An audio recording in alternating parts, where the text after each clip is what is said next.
ચાલો ફટાફટ સમજીએ આ ખતરનાક મોબાઈલ સ્કેમ વિશે. બધી ગડબડ શરૂ થાય છે એક સામાન્ય દેખાતા મેસેજથી. આવું જ કંઈક નવનીતભાઈ સાથે થયું. એક ક્લિક અને વોટ્સએપ હેક. પછી શું? ખરાબ સોફ્ટવેરે ફોનનો કંટ્રોલ લઈ લીધો, મેસેજ મોકલ્યા અને ફોન લોક કરી દીધો. જો આવું થાય તો ગભરાયા વગર તરત જ પગલાં લેવા પડે છે. શું કરવું? ચાલો જોઈએ.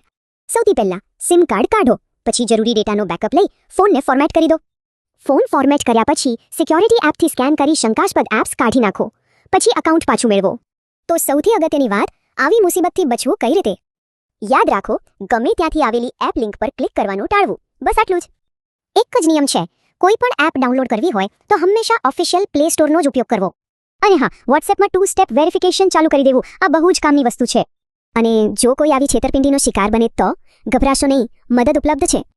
આ નંબર છે 1930 સાયબર ક્રાઇમ હેલ્પલાઇન. કંઈ પણ થાય તો તરત જ અહીં જાણ કરવી. તો આ બધી વાતનો સાર શું? અત્યારે જ પોતાની સિક્યોરિટી સેટિંગ્સ ચેક કરી લો.